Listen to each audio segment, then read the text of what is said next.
October 3rd, 2025. A calm morning in Udumbannoor, a quiet village tucked away in Kerala's Idukki district. Villagers gathered near an old pond, watching in silence as police officers and divers scanned the dark, icy water. No one knew what they were searching for, only that something terrible had happened.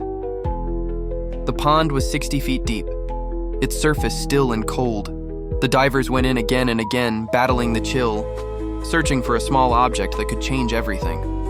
And then, after hours of tense silence, a diver broke the surface. Holding a soaked, mud-covered mobile phone, it looked ordinary, but inside this phone were secrets that could rewrite an entire murder story, a story of betrayal, fear, and cold-blooded revenge. What was inside that phone? Who had tried to hide it? And why did one family's perfect life crumble overnight? Let's uncover the truth. But before we begin, make sure you subscribe if you love real crime stories inspired by true events. September 26th, 2025. It started with a phone call from Australia. Jay-Z George's elder son called his mother that night. Like he always did, the call connected, but ended within seconds. He tried again. The same thing happened. Maybe it was just poor network, he thought. But when his mother didn't reply to texts or calls all night, unease began to grow.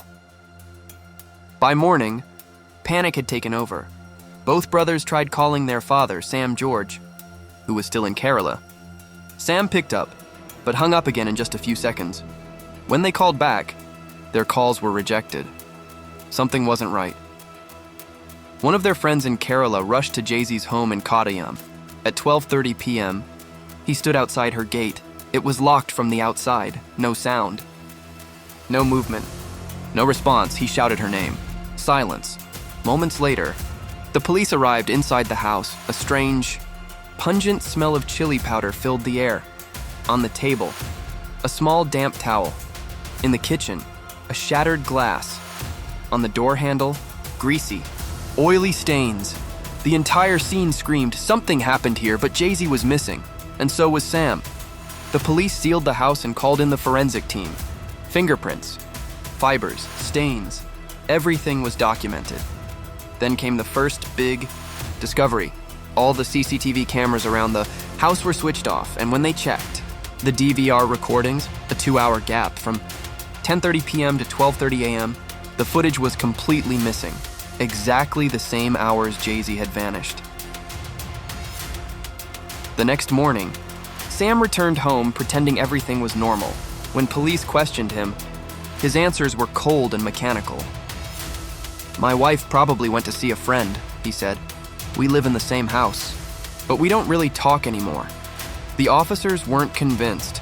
They pulled footage from nearby streets, and there it was. 4:02 p.m. Sam George's car leaving the house. 10 a.m. The same car returning from the opposite direction. When asked about it, Sam said he just went on a late-night drive to relax, but the next clue would destroy that lie. Forensic experts examined Sam's car. They found bloodstains on the back seat and a strand of hair stuck in the seat belt. Everything was sent for lab testing. Meanwhile, police spoke to Jay-Z's sons again. Her elder son revealed something chilling. His mother's last message came at 8:47 p.m. "I'm a little busy right now. We'll talk later." After that, nothing. No calls, no replies. Just silence. The timeline was becoming clear. Between 9 and 10 p.m., something terrible happened.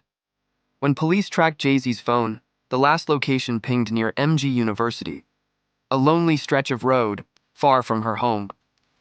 Days passed with no sign of her, until October 2nd, when the call came. Villagers in Udumbannoor Valley reported finding women's clothing and slippers near a cliff. When police arrived, vultures circled the area, a bad omen. Officers descended through dense forest and thick bushes. And there, lying motionless under the shrubs, was a woman's body. It was Jay-Z George. The mystery was no longer, where is she? It was, who did this? The phone that spoke. Even after finding her body, one question remained. Where was her phone? Police searched everywhere, but found nothing. Then an officer noticed a small pond nearby, covered in green moss. Divers were called in. The water was deep, freezing and dark. After hours of searching, one diver surfaced, clutching a mobile phone. That phone was sealed, rushed to the forensic lab, and carefully examined. When experts extracted the deleted data, the real story finally came out. The phone's GPS showed that on the night of September 26th, Jay-Z's phone had been moving along the same route as Sam's car, toward Udumbannoor, which meant Jay-Z was in that car. Then came the final blow. Text messages Jay-Z had sent to her close friend just hours before her death. "I'm scared. Sam has been acting strange lately. There's so much tension at home. I don't feel safe anymore." The phone had spoken, and its words shattered Sam George's lies. The confession with mounting evidence. CCTV gaps, blood traces, phone data, and messages. Police confronted Sam again, under pressure. He finally broke. And what he revealed was beyond disturbing. He confessed that his marriage had been falling apart for months. He was involved with several women, and Jay-Z had finally decided to divorce him. That terrified him. A divorce meant losing his money, his house, everything. In his twisted mind, there was only one way to keep control. On the night of September 26th, during another heated argument, Sam snapped. He strangled Jay-Z to death in their home. He deleted the CCTV footage, cleaned up the scene, and carried her body to his car. At 11:40 p.m., he drove 60 kilometers to Udumbannoor Valley and threw her body into the gorge. On the way back, he tossed her phone into a pond near MG University, hoping it would never be found. But fate had other plans.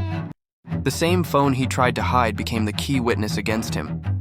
Sam George was arrested, charged with murder, and sent to jail. The case is still awaiting its final verdict in court, but the truth has already surfaced, just like that phone from the dark water. Evil can hide for a while, but the truth always finds a way to rise, even from the deepest waters. If you enjoy real-life crime documentaries, don't forget to like, share, and subscribe, because the next story might be even darker than this one.